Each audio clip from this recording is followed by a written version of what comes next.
Magandang araw ulit sa inyong lahat guys. Welcome back sa channel natin. Punta tayo ngayon ng Liliw, Laguna. Ayun, kalapit bayan lang namin. Mga 10 minutes away lang from here sa Nagcarlan.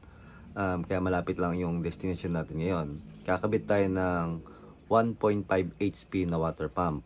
Yun. Yung water pump na yun, baka mga 4 years or 3 years kung di ako nagkakamali, na nabili na niya sa atin nung ating customer ngayon. Bali sa amin ang galing yung water pump. Tapos ngayon lang namin install. Kasi nung binili niya, sabi niya is matagal pa niya kakabit. Nanigurado lang siya. Sabi naman, di nun siya maubusan ng stock. Pero talaga kumuha na agad siya nung water pump. Tapos ngayon, set up na natin.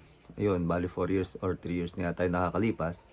Check natin yung water pump. Ngayon pala ako babalik ulit doon sa site guys. Ayun. So bago yan, pa-subscribe po muna yung channel natin. Like, share, and click nyo na po yung notification bell para like updated sa mga video natin. Pati na rin po yung FB page natin na House Doctor Tutorial. Yan. Ito guys yung yung storage tank. Bumili si owner nito. Malapit lang na dito sa amin. Bali 500 liters. Tapos ito yung abang naman ng water pump. Yung inlet tsaka outlet. Yung left side, kung nakaharap kayo, pupuntahin ng storage tank. Then right side, yung papasok mo sa bahay.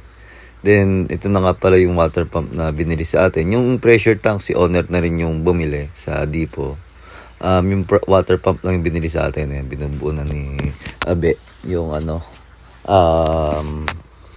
water pump kasama kakabit na dito sa pressure tank guys. Bali 1.5 HP yung water pump natin.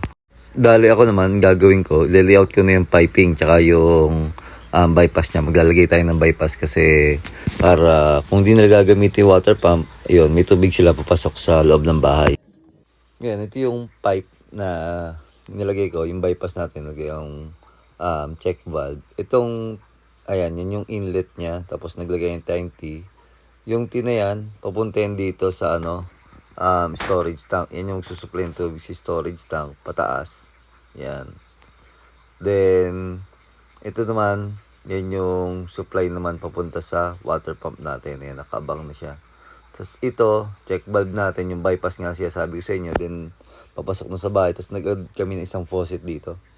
Ayan, tapos sesementohin na namin to para taklob yung lahat ng pipe. Yan, siya nga pala, sinimento namin to kahapon guys. Para nakatago na yung piping natin. Tapos, ang isa pang dahilan, kasi itong storage tank natin, kapag hindi natin pinatong sa semento, may tendency lumubog siya sa lupa. Kasi, syempre, kapag may tubig na, mabigat na yan. Ito yung magiging pwesto niya yan. Yan yung water pump natin. Tapos, lalagyan ko na lang ng piping to. Yan guys, yung piping natin hindi na kami nahirapan kasi syempre kahapon na i-layout na namin yung linya niya. Basta i-connect na lang siya dito sa storage tank. Ayan, lagay tayo yun yung patente. Supply niya yun. Kung marinig nyo, nagpupuno na sa storage tank para mamaya kapag na-connect na natin tong water pump, matetest na natin. Siya nga pala, naglagay tayo ng dito. Yun, float switch. Kasi para maiwasang masunog yung water pump pag wala ng tubig yung ating storage tank. Kasi kita nyo naman yung supply ng tubig niya medyo sobrang mahina talaga. Minsan nawawala pa.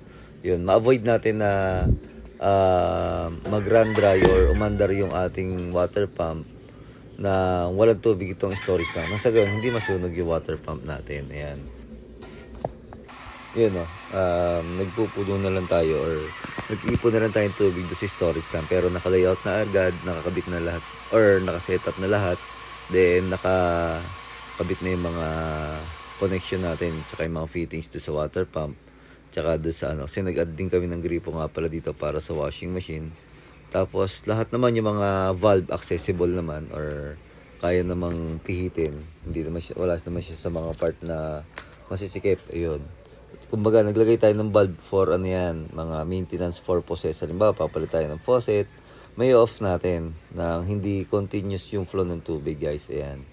Or may off na siya, shutdown natin yung flow ng tubig. Yun. Yun, maraming salamat po muli sa inyong lahat, guys. At sa walang sawang pagsuporta at tiwala. Ayan. Stay safe and God bless po.